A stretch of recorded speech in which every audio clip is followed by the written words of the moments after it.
Баршаңызға қайырлы күн достар, менің YouTube каналыма қош келдіңіздер. Бүгін сіздерге дәл осындай бір жасағаннан сәтті шығатын өте дәмді сырты қытырлақ, іші сочный, яғни сулы болып шығатын нағыз чебурекилердің рецептісін бөлсемін. Ең бірінші електен өткізілген 350 грамм ұнымыздың үстіне 20 грамм сұйық майды қосамыз.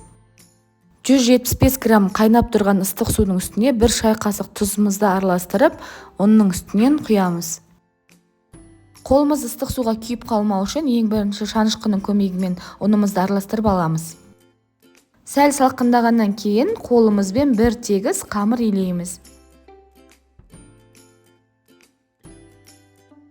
Міне бізде осындай орташа жұмсақтықта қамыр иленіп шығады. Қамырымызды 20 минутқа тоңазытқышқа қалдырып тындырамыз. Қамырымыз тынып дайын болғанға дейін чебурекидің салмасын дайындаймыз. Салмасы үшін осындай 3 орташа немесе 2 үлкен пияз қажет. Пияздарды аршып, жуып тазалағаннан кейін осындай орташа көлемде турап, блендердің көмегімен өте ұсақтап езіп аламыз. Ал егер блендер болмаған жағдайда пияздың суы шығатындай өте ұсақтап майдалап турап қоссаңыздар болады.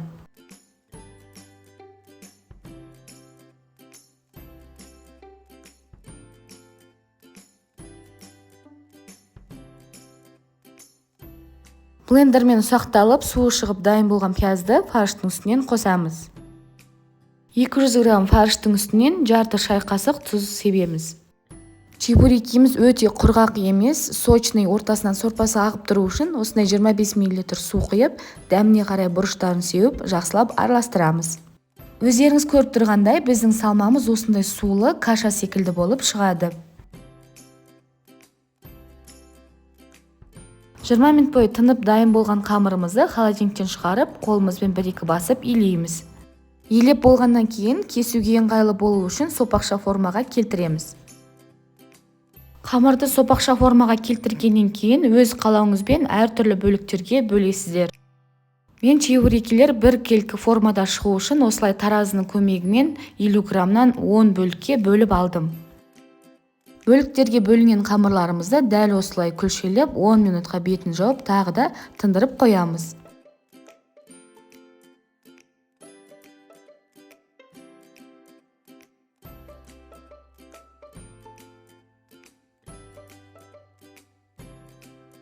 Тынған қамырларымызды шетінен бір-бірден алып, осындай дөңгелек формада жұқалау етіп жаямыз.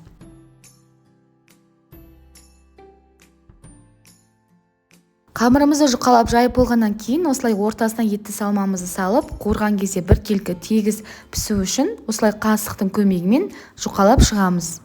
Қамырдың шеттерінен 1 сантиметрдей орын қалдырып, оларды сулап, чебурекимізді түйеміз. Қамырымызды түйген кезде ішінде ауа қалып қалмау қажет, сол үшін қолымызбен жақсылап нығыздап басып бекітеміз.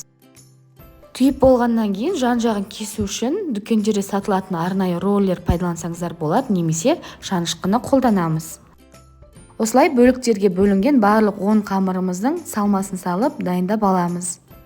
Егер видео ұнаса, каналымның дамуы үшін видеоны толық соңына дейін өткізбей көріп, менің каналыма тіркеліп, лайк басып, жанында қоңырау түймесін басуды ұмытпаңыздар. Чебурекилерді бірінші қатты қызып тұрған майға салып, одан кейін ортасындағы салмамыз толық пісу үшін отымызды азайтып 4-5 минутқа екі жағынан аунатып пісіріп аламыз. Майға салғаннан кейін чебурекилардың үстінен осылай тез-тез қасықтың көмегімен май құйып тұрыңыздар, сол кезде чебуректер жақсы көтерілетін болады.